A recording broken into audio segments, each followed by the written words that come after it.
भारत के सबसे अत्याधुनिक फ्रिगेट आईएनएस नीलगिरी के डेक पर हम मौजूद हैं और डेक के उस हिस्से पर हैं जहां इस फ्रिगेट के हथियार रखे गए हैं जो इसे सबसे घातक और सबसे आधुनिक बनाते हैं।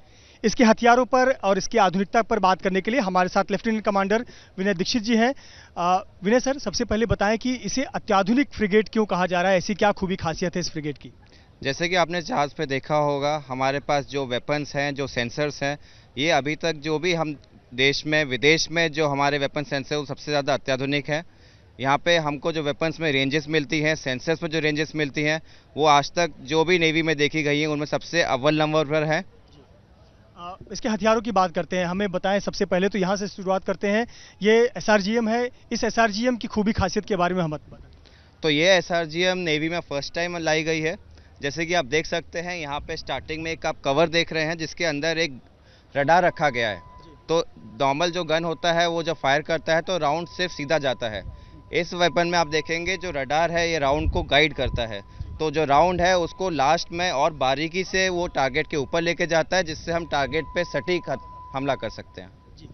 ये एसआरजीएम जो कि सबसे आगे के हिस्से पर है। सर, आप विनय सर आगे आते हैं और इसके दूसरे जो हिस्सा है, जो सबसे महत्वपूर्ण हिस्सा है, यहाँ से शुरू होता है मिसाइल का हिस्सा और इसके बारे में समझते हैं। ये जो 16 चेंबर हैं, इन 16 चेंबर्स के बारे में हमें बताएं क्या है ये इसको कहते हैं medium range surface to air missile.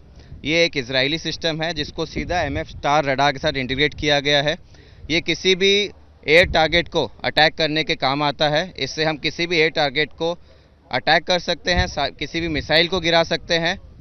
इस तरीके से अगर आप देखेंगे, प्लस ये अभी तक जो दुनिया में हम लोग मिसाइल्स यूज़ कर रहे हैं उनमें सबसे एडवांस मिसाइल्स में से एक है। क्या इसी में बराक 8 मिसाइल लगते हैं? करेक्ट, हाँ जी।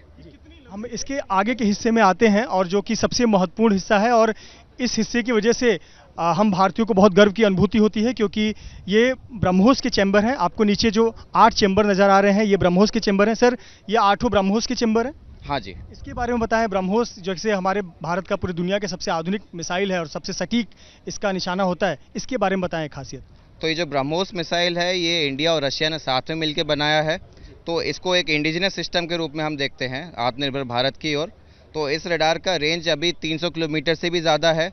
ये टारगेट को एकदम एक्यूरेटली हिट करने के काम आता है। तो इसको हम किसी भी सरफेस टारगेट को या कोई टारगेट जो ज़मीन पे है उस पर भी हमला कर सकते हैं। क्या ये मिशन पर निर्भर करता है कि कितने ब्रह्मोस मिसाइल लेकर जाते हैं या फिर एक निश्चित नंबर पर 8 नंबर या इतने संख्या में रखे जाते हैं? ये इस क्वेश्चन का आंसर मैं आपको नहीं दे सकता। बिल्कुल। आगे बढ़ते हैं और ये आधुनिक तकनीकी का या फिर इंजीनियरिंग का एक खूबसूरत अनूठा उदाहरण इस प्रकार के हथियार।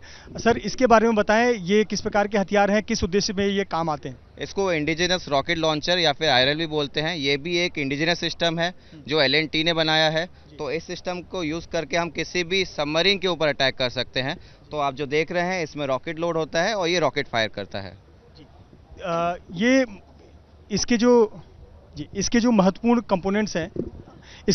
कंपोनेंट्स हैं उसमें से जब आप लोग प्रैक्टिस के लिए भी जाते हैं तो क्या इस प्रकार के यहाँ पे इन हथियारों का अभ्यास करते हैं या फिर ये सिर्फ मिशन के दौरान इस्तेमाल होते हैं? नहीं, जितने भी हमारे हथियार हैं उन सब पे हम प्रैक्टिस करते हैं। ऐसा नहीं होता है कि हम किसी दिन जाके डायरेक्ट मिशन में इनको यूज़ करें।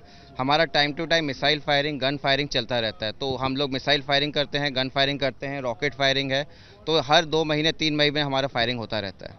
बहुत धन्यवाद हमसे बात करने के लिए विनय दीक्षित जी, जिन्होंने बताया कि किस प्रकार से इस फ्रिगेट पर आधुनिक हथियार लगे हुए हैं, चाहे ब्रह्मोस मिसाइल की बात की जाए या फिर रैपिड गन माउंट की बात की जाए या फिर बराक 8 मिसाइल के लिए जो चैम्बर बने हुए हैं, ये हर प्रकार के मिशन में काम आते हैं और इन्हीं हथियारों की वजह से आईएनएस नीलगिरी सबसे घातक और अत्याधुनिक फ्रिगेट में से एक माना जाता है। कैमरामैन धर्मेंद्र पांडे के साथ Mrityunjay Singh, ABP news, Mumbai. For exclusive and insightful videos, subscribe to our new channel ABP Live Premium.